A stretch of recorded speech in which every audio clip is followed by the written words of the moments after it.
Hi, Greenfield.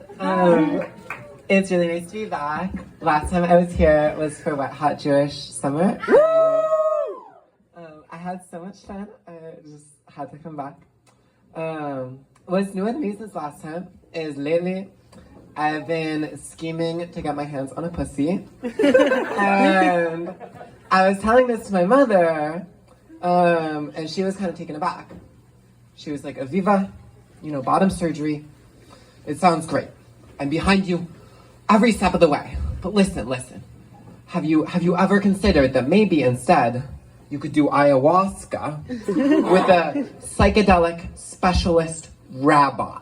And I was like, yeah, that sounds great.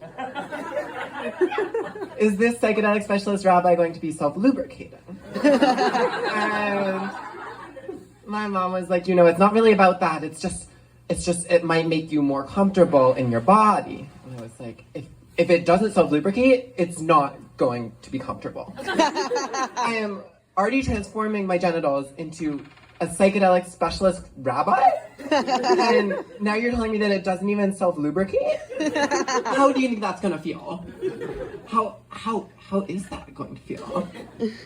Anyway, my mom came around eventually, and she was like, okay, you can get your bottom surgery.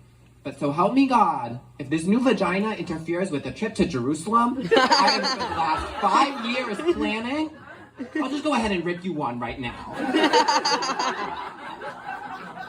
It turned out she didn't have to worry though. With my insurance, there was a 4-year wait on surgeons, and I was devastated when I found that out. I was like, 4 years? That's so long in trans girl time. Something traumatic happens to me maybe once a week, maybe twice a week during the summer.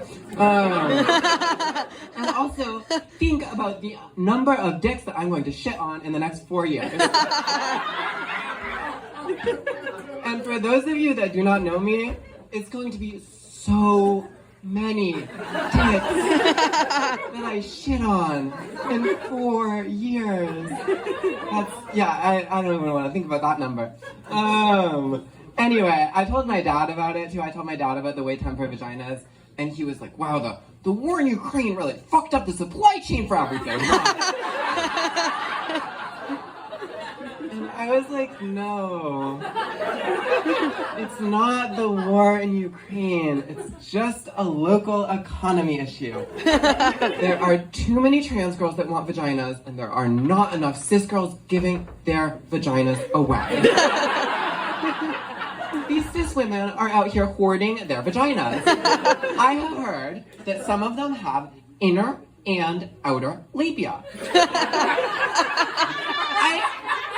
I really just want one. I would prefer to have the inner one, that would be my preference. But I'm at the point where I would take the outer. I know it's the worst one. I know it's purely aesthetic. I know it doesn't feel like anything and it gets in the way of the razor when you shave. But I would take it. Cis women have given us so much in this world. They have given us Brandy Melville. They have given us daytime television. And it was so nice of them to let us rip off their skin and wear it. And yet, they are being so stingy with the vaginas. And just, as an aside, some people have been shocked by this reference to Silence of the Lambs because that movie is ostensibly transphobic. But when I saw that as a kid, that was amazing representation. I was like, estrogen sounds really hard to come by, but cis women are everywhere, and they all have so much skin. My aunt, she really wants me to have Jewish children. She found out I was dating this non-Jewish person, and she got really, really upset. She called my mom. She was like, how is Aviva going to give birth to Jewish children if she's stripping a goy? We lost so many people in the Holocaust. We need to have Jewish children. Otherwise, it's like Hitler won. And I was like, Doda, you are missing the point. I cannot give birth to any children until the cis girl I keep in my basement gives me her vagina. Give me 2 weeks, a hacksaw, and a little bit of glue, and then I'll go up against Hitler. I've been the TS Jewess, TS_Jewess on Instagram and TikTok, and I hope you all have a wonderful rest of the day.